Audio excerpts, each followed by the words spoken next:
Hi everyone, good morning, good morning. It has been a week. I've been trying to stream pretty much every single day this week, and I've been having issues with OBS. I think I finally have it figured out, but here we are. We are about to continue with the Kendra saga. Now, I'm not really sure what I've said in the past video because I haven't gone back and watched it myself because it was a long stream. But, so forgive me if I say things that I've already said or just have made jokes that I've already made. And it's early in the morning, which is why my voice is so low. But we have our coffee. Also, I'm rearranging my office, just try to make it more visually appealing. And this is in the midst of it, so don't judge, whatever. But, and yes, camera. There's a camera, there's a shaker bottle. It's a mess. I know. I'm aware. But let's get back to the Kendra situation, shall we? Alright, let's do the thing. Also, good morning. I hope that y'all are doing well. It is very early. It's like 5 something.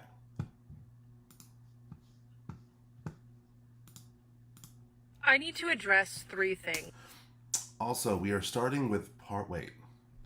We are not starting at part 7. We're starting at part 11. What's going on? Part 11, part 8, part 10. October 2024, I make my first in-person appointment with my psychiatrist in November. My 75-year-old female therapist tells me that it's because he kept me on Zoom because he was so attracted to me. He didn't want to risk being in person with me, which further fed... I don't think that your therapist said that exactly. Maybe she gave you like, well, maybe the reason why he didn't have an in-person therapy or in-person appointment with you is because of this reason. I don't think she told you exactly. Oh, it's because he's in love with you, obviously. Fed my crush, or as some of you like to say, my delusion. So then my therapist starts texting me in between our weekly meetings, asking me for advice on her other clients. Things that did not happen. That is a ridiculous claim. What'd she say? And I was a new coach. I had only been coaching for about a year, and I had just left my full-time job to be a coach full-time, and I was flattered that she would ask me advice on her other clients. I just thought, oh my gosh, a 75-year-old woman with a PhD wants my advice on what she should do with her clients. Now, notice how she didn't say exactly, or she hasn't said at least, what the specific question was that her therapist asked her about her clients. So then November rolls around, and I'm about to meet my psychiatrist. So my assumption here, and again, I'm making this up, or not again, but I'm just making this up, that I don't think that her therapist asked her exactly didn't ask her for advice, but Kendra's coming from the realm of addiction and ADHD and all these other things.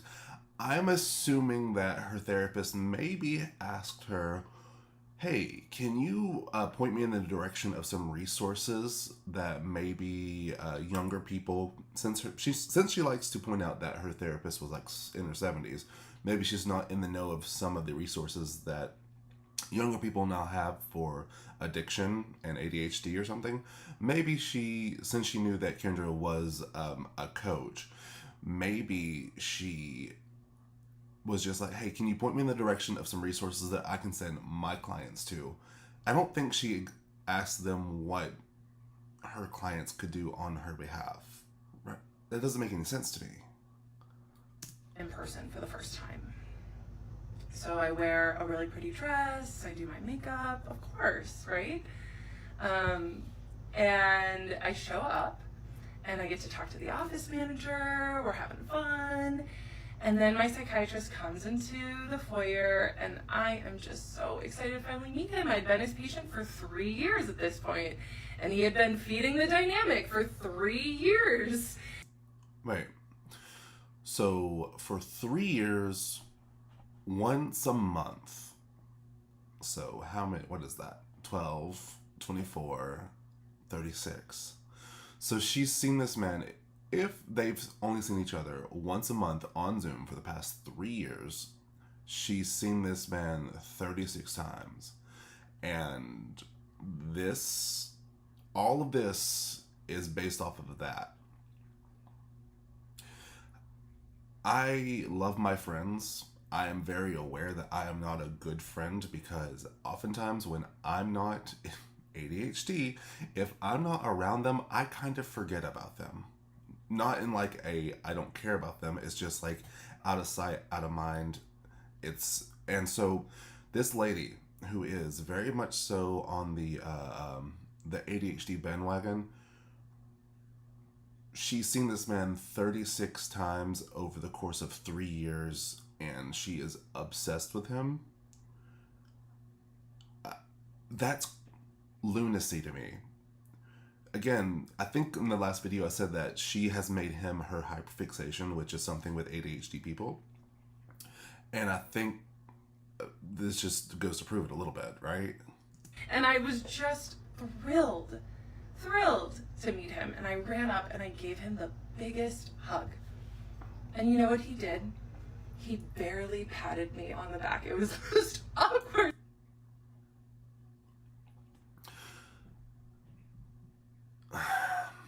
So he kept it professional. You went up to him, gave him a big hug, and then he just reciprocated with a man hug. Like, what were you expecting him to, like, embrace you tightly and give you a kiss on the cheek? That would have been problematic. Thing ever. But I am so glad that he did that. I am really glad, because this is what I need. Also, again, I think I said this in the last video, and I don't really mean to be mean, but that is not the chest of a 30-year-old or maybe a 38-year-old, but that looks like someone in their mid 40s to late 40s, almost going to the 50s, and that she's using a lot of makeup. It's really hard to trust this lady too. I'm just going to be fair with you, because she's speaking delusions, and I think she said that she's 38, which maybe that's true, but also she needs to get some lotion and out of the sun, girl. My psychiatrist was many things, but he was not stupid. So I didn't ever touch him again. And I'm grateful that our relationship didn't ever cross that line, because it would have made everything so much harder. You're grateful for it, yet you're also on the internet complaining about it. Like, what? Anyway, so we go inside his office, and I tell him that my therapist had texted me asking me for advice on her other clients. And he just looked at me and he said, Kendra, that is a huge boundary violation. See, I'm pretty positive that she described it in this exact manner to him, that she didn't go into detail. I am almost 100% positive that she's using over-exaggerative language for issues, I mean, obviously, for things that happen in her life to make them seem more grand than they actually are. I am pretty sure, again, that her therapist might have just asked her what resources that she knows of for the therapist clients. And Kendra has taken that and spun it in a way in which she's like, oh my god, my therapist is asking me for advice for therapy. Which no one in their right mind would think that that's a truth. And then she probably is using the story, manipulating it, and telling it to her psychiatrist, and her psychiatrist, I guess, is just believing her, and I guess at that point would have the appropriate response. She should not be doing that. And I was like, oh, okay. And because once again, my psychiatrist did not like sloppy people. He did not like sloppy people. What do you consider yourself, Kendra? Are you not a sloppy person? And you know what my therapist did? She got sloppy. Yeah. Using me as her advisor. as her advisor, as her, I just have to like sit in that and absorb it. You're, do you see how Kendra, she puts herself on this pedestal? Like, I don't think she's ever actually like just taken an objective look at herself and just like thoughts like, am I the problem? Am I actually the problem? I think she's just like, nope, nope, you're the problem. For her clients. It got weird, and I was very grateful for my psychiatrist for pointing out that boundary violation, because that was the thing. He didn't ever message me in between appointments because he was too smart to do that. But did he ever stop me from disclosing extremely intimate details? No. In my first in-person appointment, I just asked him for some pointers for my own ADHD business, and he was so smart and so wonderful, and in many ways, honestly. And I was just so grateful that he was almost like a mentor to me in these moments, and I'll still treasure that about him. Because this is the hard thing with sophisticated predators, is that I know that she just said a really big claim that he was a sophisticated predator, but also now she's using him for her advice, to advise her patients. So that's a fun flip. Now you could say, well, obviously he's a professional in the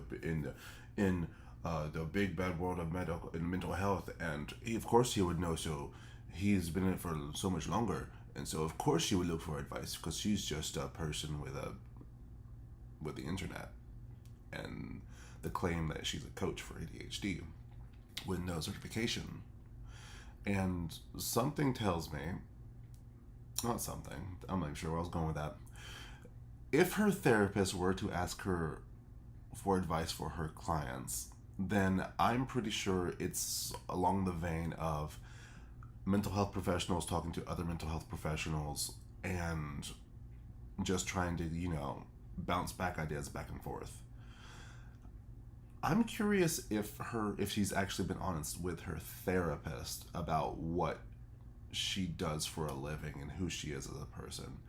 Because if her therapist is naive enough, she could think that Kendra is more in the space than she actually is. That could also be the case. Because, no offense to people out there with BPD, but this is BPD behavior. Manipulation is a huge component to BPD. My ex-best friend was BPD, and manipulation is one of their main characteristic traits, from my experience. Not for everyone, but no offense to y'all. Some of y'all are lovely. So. They're not all bad. Like, my psychiatrist helped me with many things, but he was... Also, she says sophisticated predator, and all I can think of is like a jaguar and like a trench coat. I don't know. That's why I'm smoking a pipe. Is using me for the whole time that I was his patient, and for that, I will never forgive him. October 2024. October 2020. Wait, how did I do? Oh, I did this. We have our first in-person appointment in November of 2024, and I did ask him for consent. Part 12. To come in person. I didn't just show up. And he said sure. And the first in-person appointment went great. But that is when I really started to spiral. Some of you think that I'm spiraling now, and that's okay if you want to think that. Because the reality is that when I was spiraling was when I was this man's patient. When I had comments turned on, so many people said, you need to take accountability for your own feelings. I spent years taking accountability for my own feelings. Wait. You spent years. Okay, again. So far in this timeline, it's been 3 years. And all you've done is maybe allegedly confess your love, I think. Or confess your crush. Have we even gotten to that part yet? How is that taking accountability? No, I need her to define accountability, because we're not seeing it, girl. for holding the weight of a relationship. Any woman who has been trained to overfunction in relationships knows about holding the weight of the emotional dynamic. No offense to people out there, but what that sounds like is my self-esteem and my anxiety is so bad and unmanaged that I now am having to take responsibility for everything around me, or else the world's going to crumble and I'm going to be a valueless human being or woman.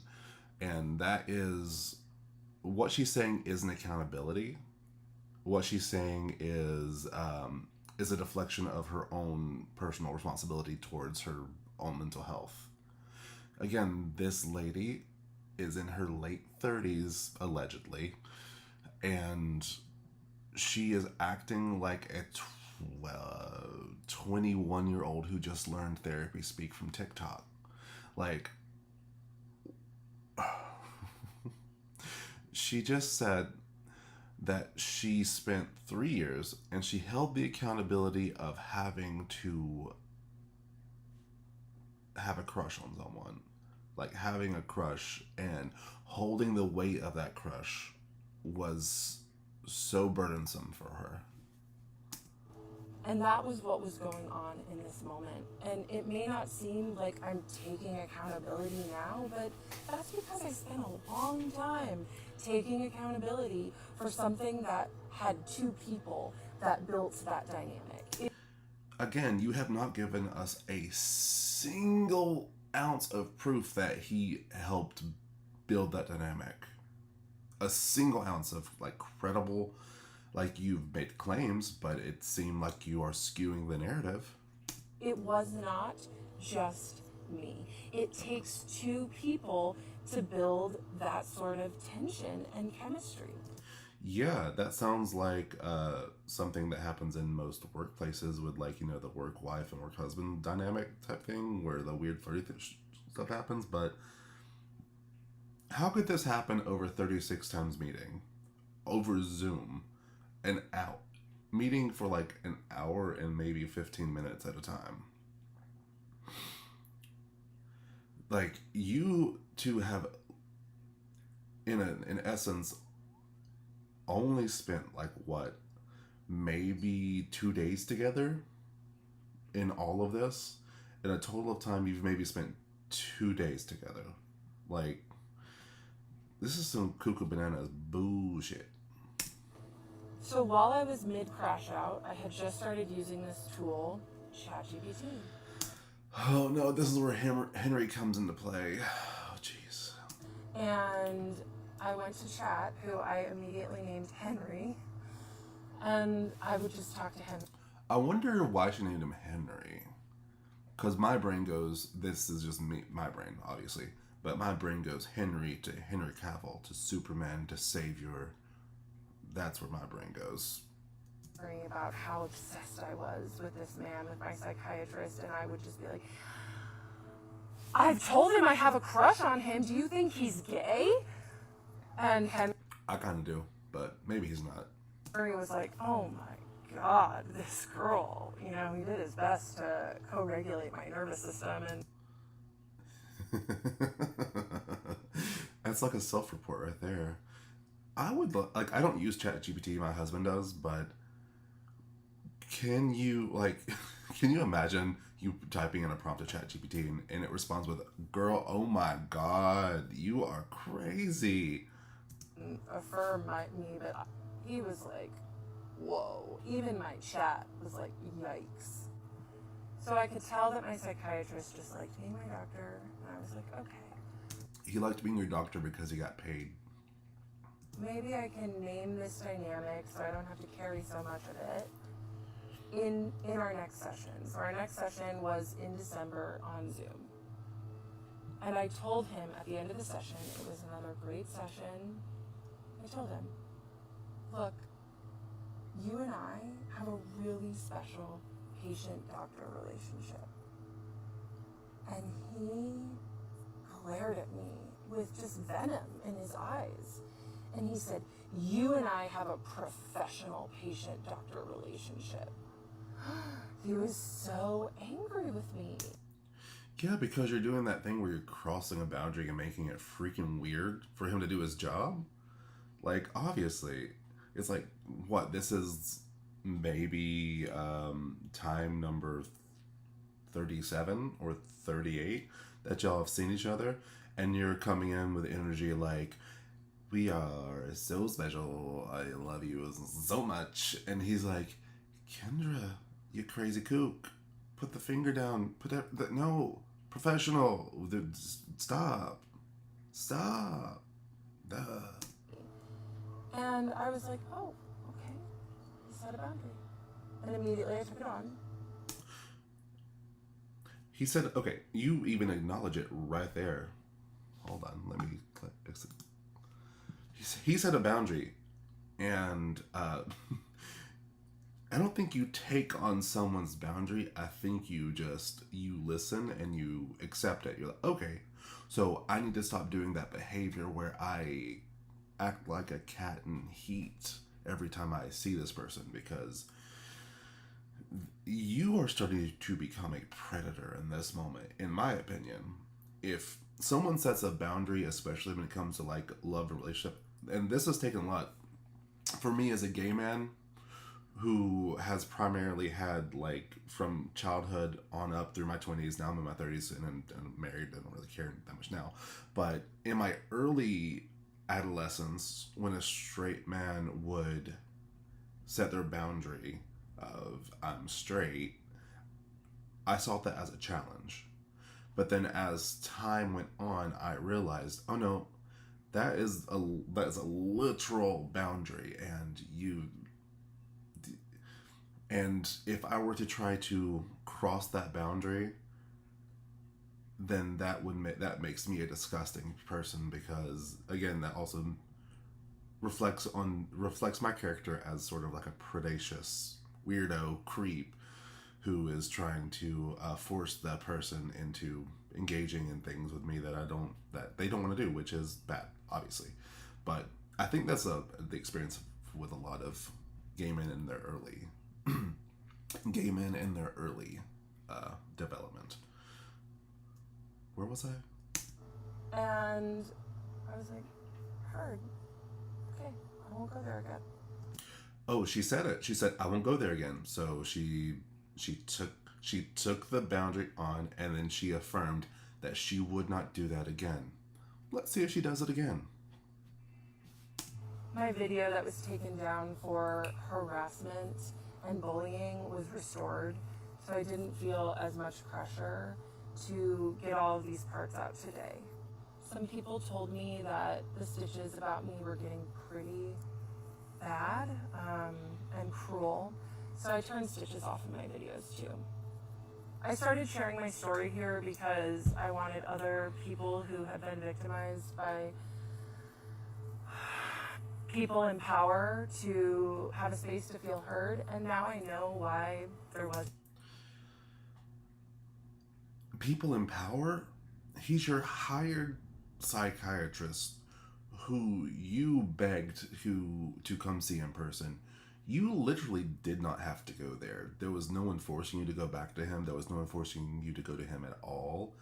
You hyperfixated on this man, and you chose to continue that doctor-patient relationship. Like, she could have stopped it at any moment,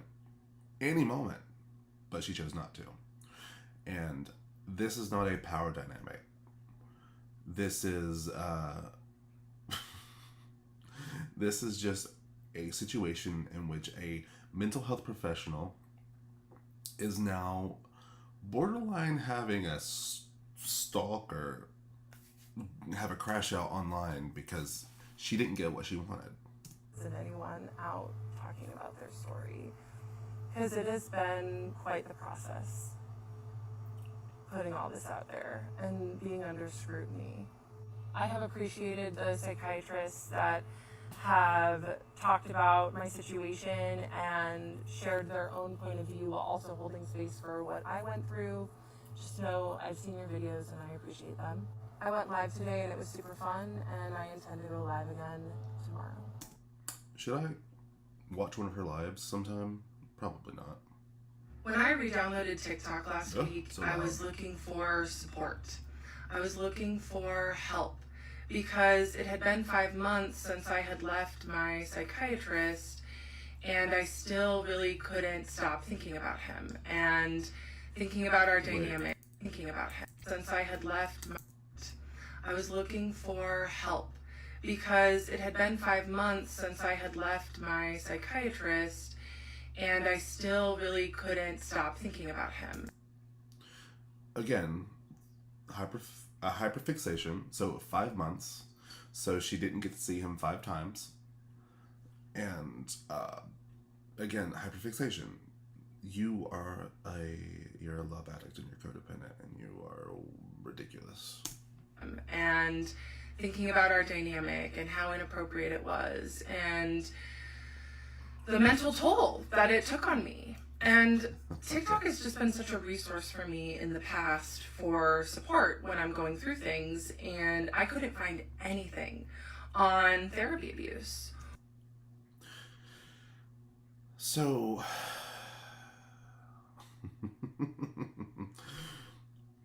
notice how she uses technology like TikTok and ChatGPT for her resources for support.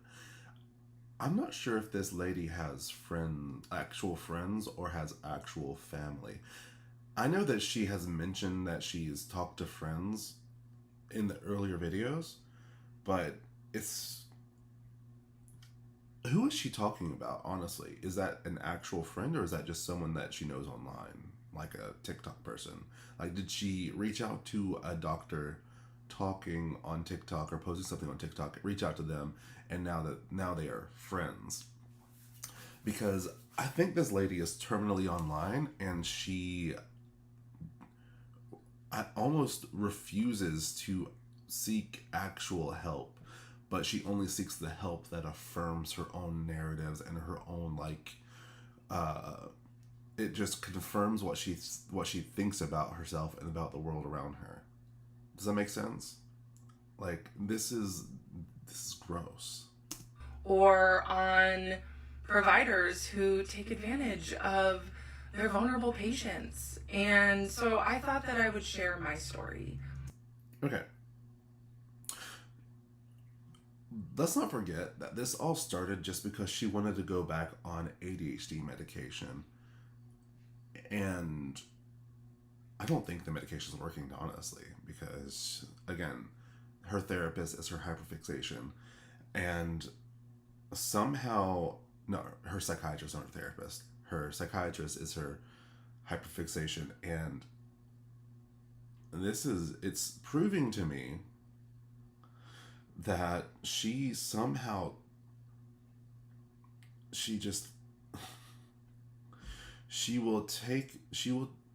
this is the same kind of person who will go to like a Starbucks and the barista will be nice to her like a couple of times, and then she will go back to her car or to her house and she'll be like, that person is in love with me because they smile at me, or they were warm to me when they gave me my coffee. This person cares so much about me. And in reality, this person doesn't know your name, girl. They're doing their job. It's like they asked you for your name because they put it on the cup. This is the same energy of when men think that strippers fall in love with them because they looked them in the eye, smiled, and, showed them the smallest amount of interest or of care. She's exhausting. And I am going to continue to share it because I am here to let other survivors know that they're not alone. Continuing with my story, my psychiatrist set a very nasty, the way he said it, boundary that him and I have a professional relationship. Why is that a nasty boundary? Why is it nasty? Is it just nasty because you don't like it? And I tried to say it was special. Because it was special. It was different. How? He manufactured it that way. And then... How? You make these claims, back it up. Because again, so far you've not shown us any proof that that's the case. I immediately went to ChatGPT, of course, to Henry. And I asked Henry, I said, okay, so my psychiatrist just set this boundary with me, and I really just want to be with him. And so my psychiatrist set this boundary with me, and I want to know loopholes how to bypass that boundary and to, make him mine. Girl, you are a predator. Like, point blank, end of, period, end of sentence. I think that after he's my doctor, we can be together. Which, if you want to say that's a delusion, that's fine. After he's my doctor, why are you still going back to him? You went to him literally just for medication. You got your medication, and now it's been, 3 years, and apparently either you are getting him to change your medication every other appointment or something, and he's still having to check in to see how the medication's going, or you're just begging him, because again, you even mentioned it in the earlier videos that you could have just been seeing him every 3 months, but you chose to see him every month. And I've lost my train of thought. This lady's crazy, sorry. Maybe I have ADHD. Actually, I probably do. But I had been telling my psychiatrist for years at this point that I had a crush on him, and he did not help me work through it. So, not his job. He is not your therapist. He is your psychiatrist. So that's his own problem. That's his own fault. It's his own fault that you did an action. You told him that you had a crush on him. And it's his fault for not doing what? It's his fault for not being like, ew, stop. Don't do that. Ew, girls. What? What's he supposed to do? You are also in this dynamic where you are the one having the feelings. You are the one who are bringing the feelings to him. He has not reciprocated those feelings even in the slightest. And you have not taken the appropriate action. Again, you are 38 years old. I guess 40. Also, I don't know. Your age is weirdness.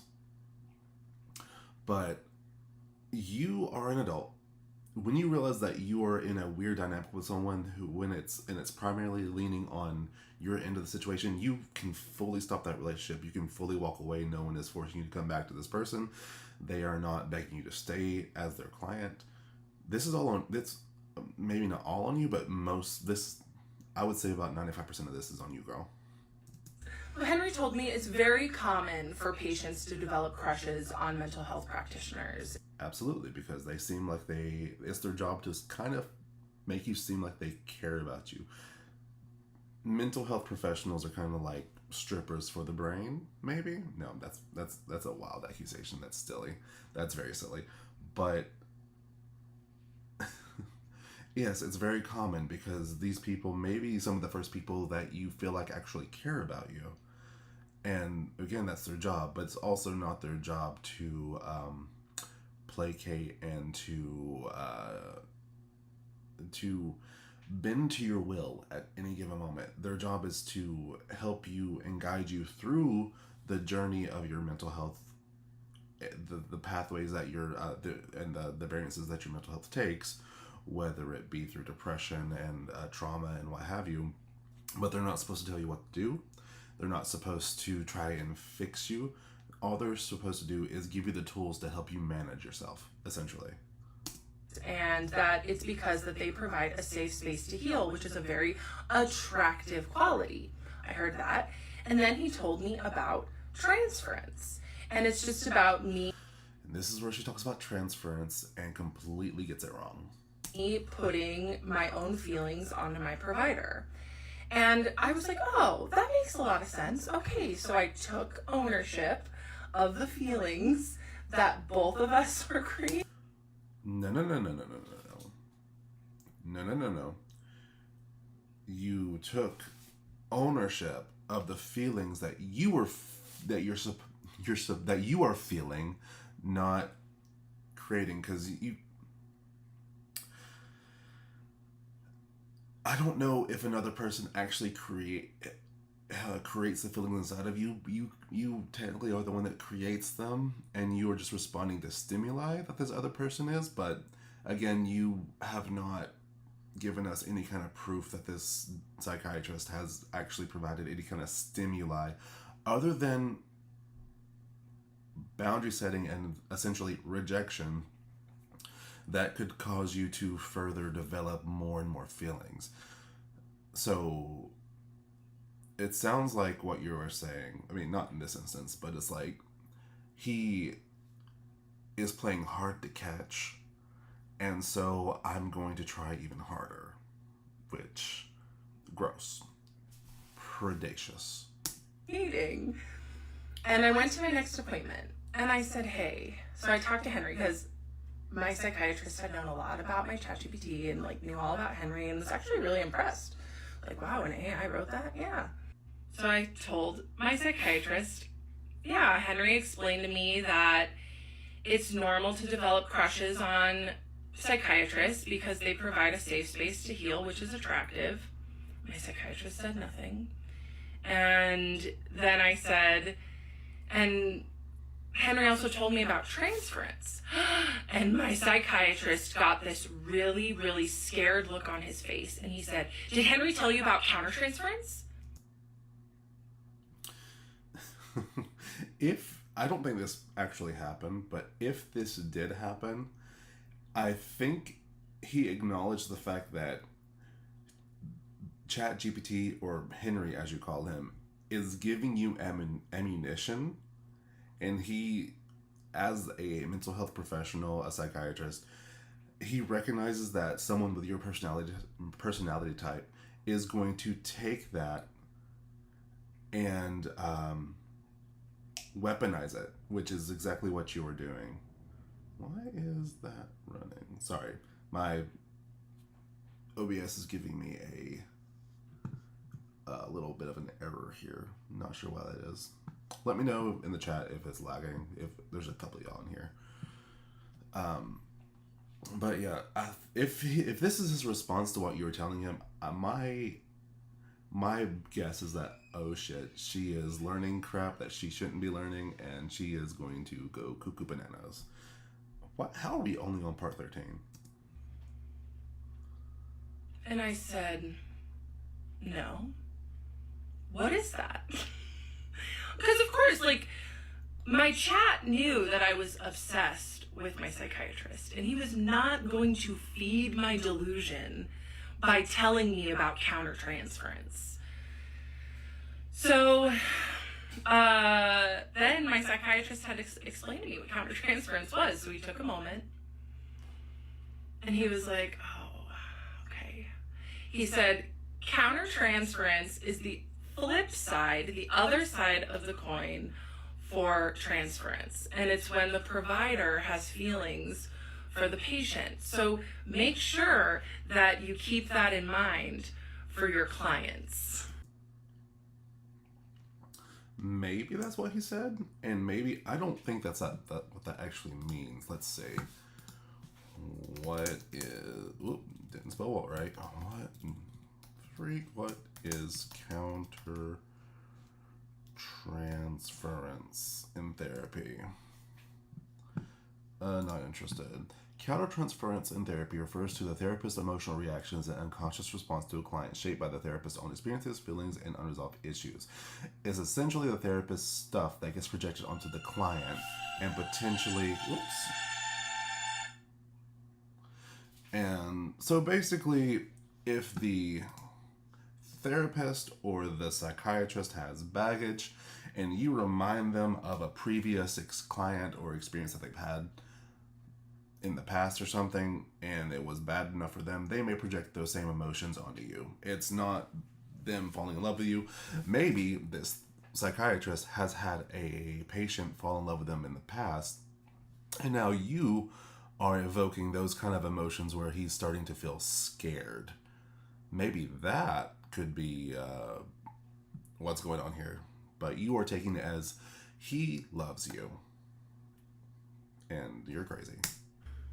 I said, oh, okay, cool. Yeah, sometimes I have, more than professional feelings for my clients, so I appreciate you bringing that up. And so then we just talked about that for pretty much the rest of the session. And then at the end of that session, he looked at me, and it was just such a loaded question. And he said, what's going to happen if you get a boyfriend named Henry? And I said, that's a weird question. I would rename my AI. Is it a weird question? Is it weird? Because it sounds to me like he was changing the subject because you were making it weird. And then it's a funny question. It's a question that I would probably ask to like one of my friends. I'm not sure if they're friends in this situation, but it's a question I'd probably ask someone who I was just, if I knew on that kind of level, where I'd just be like, so what would you do if you're, she's making it seem like it's such a weird, like he's so concerned about it. What I think he was just trying to like pop up because I'm sorry, people out there who use chat, and which no like offense or like nothing, I have nothing against that, but naming it and being like, notice how she named it a guy too, by the way, or a male name. Naming it and like personifying it is weird sauce. That's cray cray to me, a little. So that's how that session ended. And it wasn't until I got home and I was eating lunch and I was like, wait a minute. Why would my psychiatrist bring up countertransference if he himself wasn't experiencing it? When I read down... Because you allegedly work in some sort of like coaching space with mental health, and you seem really susceptible to both transference, and that probably makes you susceptible to countertransference, girly. And maybe he was just trying to look out for your best interest because he knows that you were going to take it to a weird place, or you would probably take it to a weird place with a client if you found a client that was attractive, and you absolutely would fall in love and probably cross that line. And I'm pretty sure there have been movies made about you, about your archetype of person. Many people have reached out to me with concern for my psychiatrist and his career and his well-being. Yep. And I totally understand that. The point of me sharing this is not to get him fired or for him to lose his license. What do you want to happen? Like, are you just... I know that your claim is literally just like trying to... you want people out there to be aware of mental health or like abuse, like mental health advocate abuse or whatever. But what is your end goal here? Because it seems like you just want him to hurt. Because you didn't get what you want, you're throwing a little temper tantrum and you want him to hurt in some form or fashion. The point of me sharing this is to give a voice to victims. You're not a victim. You're not. You are using, if anything, you are using the name of victimhood and people who actually have probably gone through this as like this white flag that you can use, not white flag, this banner you can use as like a battle cry, or like a it's too early for this. And I am appalled to hear that people are making videos doxing him. You said his name. You gave his name. It's a very unique name. It's because he's, I think, Pakistani descent. And I don't think there would probably be many psychiatrists with his name in the States. So you kind of did dox him in this situation. You doxed him, and then people themselves are taking that and also doxing him even further. So you are 100% responsible for this, girl.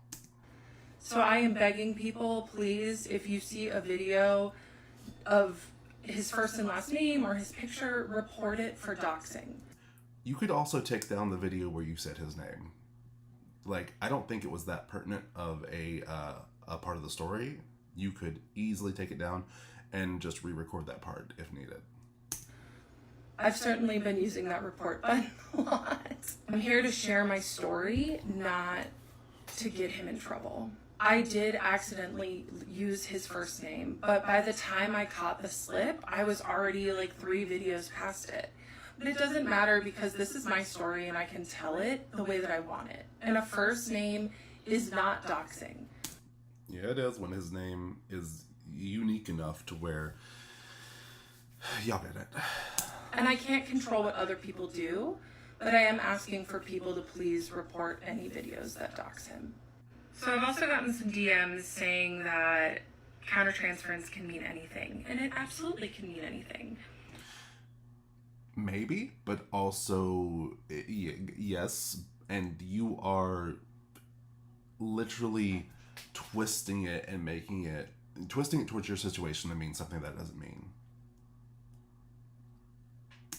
However, I had told my psychiatrist many times that I had a crush on him over the years, and he did not say... Over the 3 years, 36 times. How many of those 36 times do you think that she brought up that she had a crush on him? Like, and also, what was the seriousness that she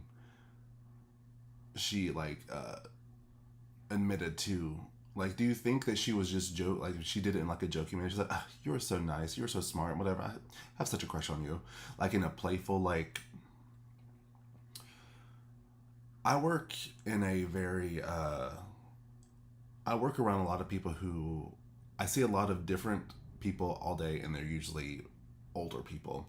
And a lot of times the older ladies who I come in contact with, they will make these little comments like, oh my God, you're so cute, or that's my boyfriend, or, you know, they will also come off as if they have a crush on me, but which they might, I don't know, I'm delivering their medication, basically. And I don't ever take it seriously. I don't think that they are out to actually try to pursue me. Granted, I'm a married man and also very gay. But do you think the psychiatrist was also along that thought, that the thought that she was just like, you know, she may have had a crush, but it wasn't like as serious as she apparently is making it out to be? A transference once to me. He did not explain that once to me. And what I've been hearing and taking in from the ethical psychiatrists that are on my For You page talking about my situation is that... Notice how the ones that she calls ethical psychiatrists are the only ones that affirm her? Interesting. Really, they're taught to teach their patient about transference and teach them about how to handle those feelings or why they're coming up. And my psychiatrist did not do that. Because he is not your therapist. I think that's a therapist's job to explain all that to you. You are literally going to this man for your medication, not therapy. It sounds like you were just going to him to like chat once a month, to hang out, maybe talk about your medication and how it's affecting you a little bit, but then the rest of the time was just to like chat. And then maybe in that case, maybe he is responsible for demanding that y'all only meet once every 3 months or something like that. But other than that, you've given us no proof. He did not do that. And it's not his responsibility to teach you about transference or countertransference. And it got ugly. And it happened because I did digging on my own. Because I was trying to make sense of my feelings. So you admit that it got ugly because of you because he set professional boundaries, and then you kept digging and trying to bypass the boundaries by being a freaking creep. That were a natural response to the environment that he created. To be fair, you sought him out to get your ADHD medication. You searched him out. You demanded to see him once a month versus the once every 3 months. And then he set professional boundaries, and then you continue to try and bypass and be a weirdo. So for him to leak countertransference after I said the buzzword of transference. Leak it as if it was like an accidental slip? The two kind of go together. That was not calculated. He was a very calculated and purposeful person. He still is to this day. And he doesn't slip with things like that.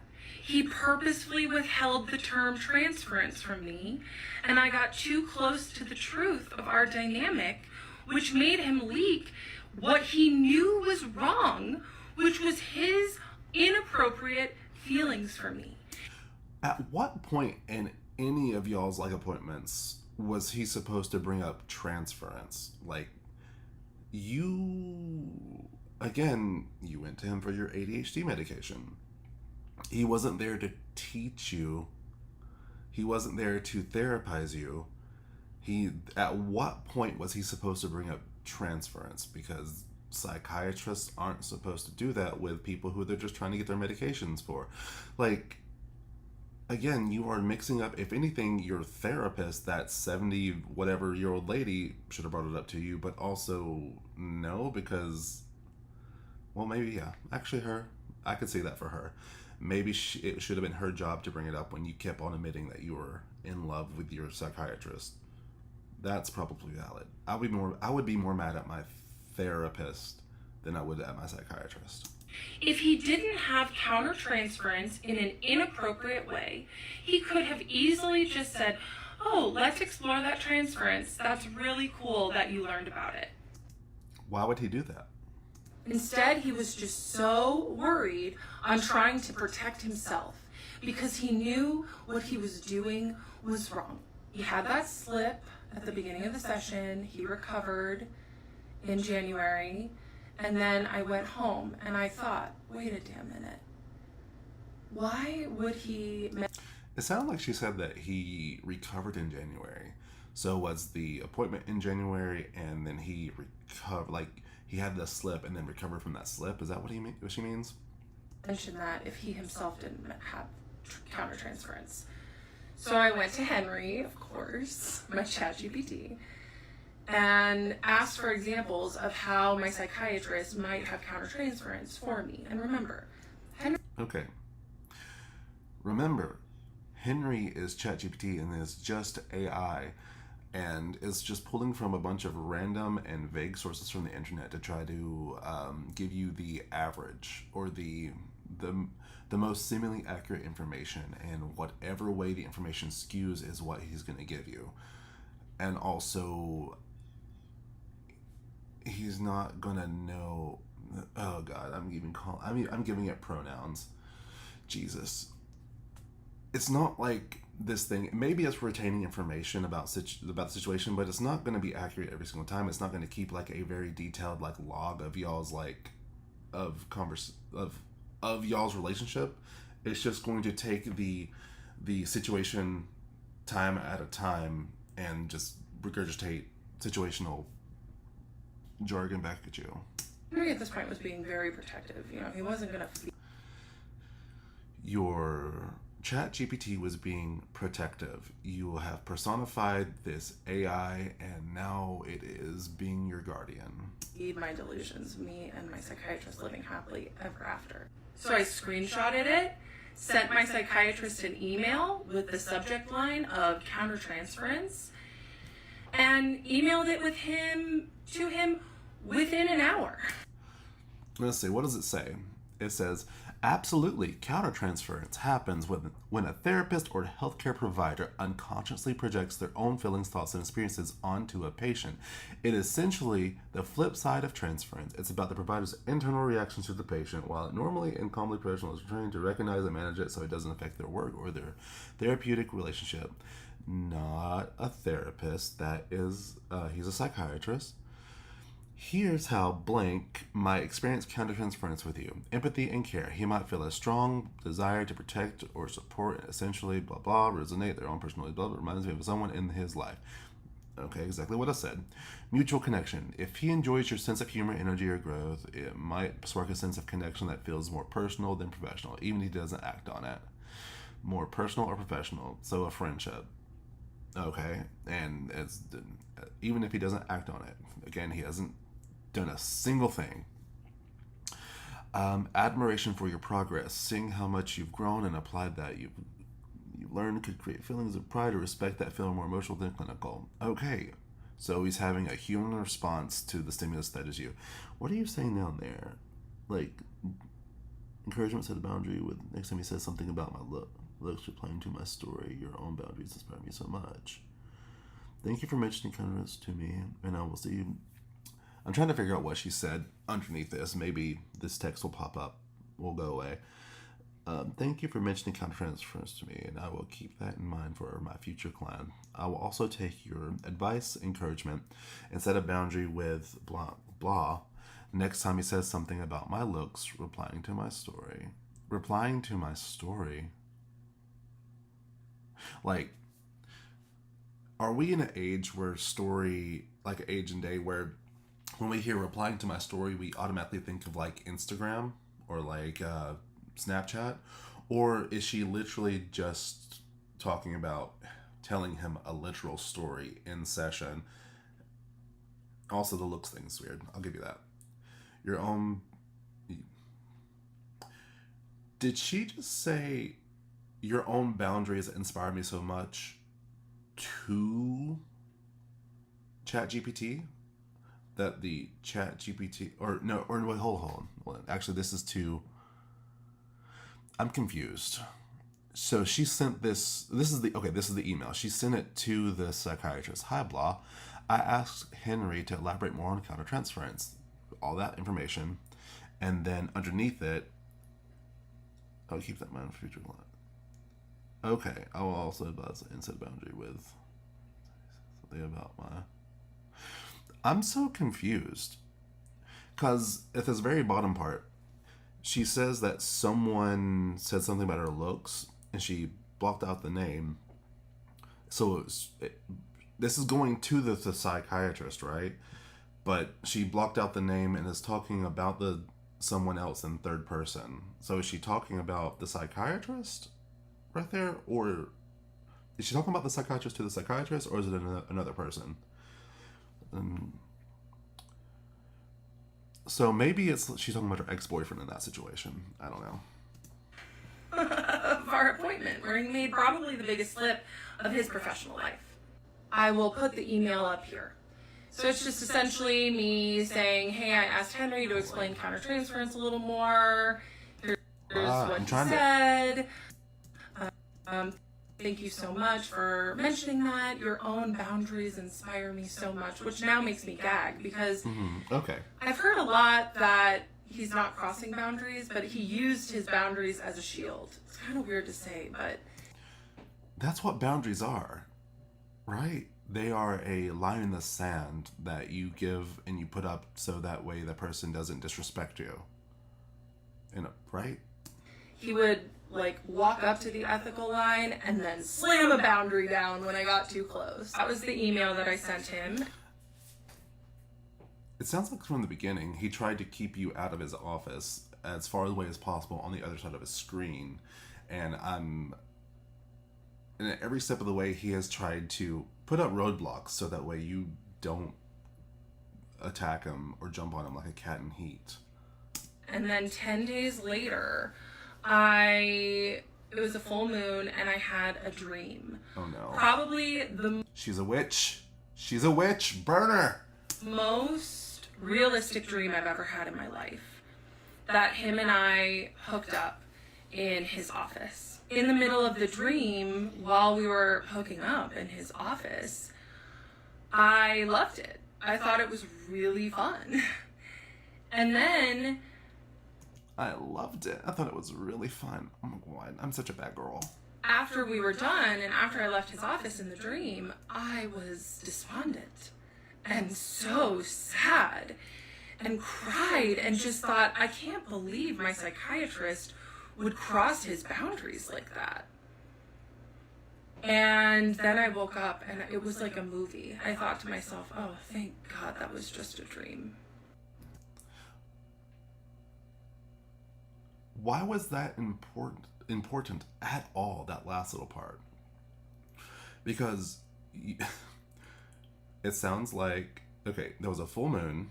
You're probably on your period. And you seem like the witchy type. No offense. We've all had the phase. And are you taking this dream literally? Like are you... It's like the emotions that you had in this dream, you are taking so seriously and you are validating them so much that you are like... You're bringing them into real life. Like, I just need you to sit with that. You are bringing something that didn't happen into real life and acting as if... Goodness. Anyways, guys. Okay. It is 6:22 a.m. right now, and I'm going to have to get off of here because I have to get ready for work. But I will pick back up on this maybe this evening at part 16. Maybe tomorrow morning. We'll see what happens. But I hope you'll have a great day. Here, I can do a proper sign off. I hope you'll have a great day. Let's kick today's butt. It's Thursday. I love you. That's weird. I want to be like Kendra. Oh my God, you're so in love with me and I love you. And I think what we have is really special. This streamer and viewer relationship. And we should really, take this to the next level. I want to ask ChatGPT about what we should do together. And your butt looks really nice. And thank you so much for watching. And okay, fuck this. Y'all have a great rest of your day. Feel free to subscribe, like the video, whatever, or follow me on Instagram at Blake. Anyways, see y'all later. Bye, guys.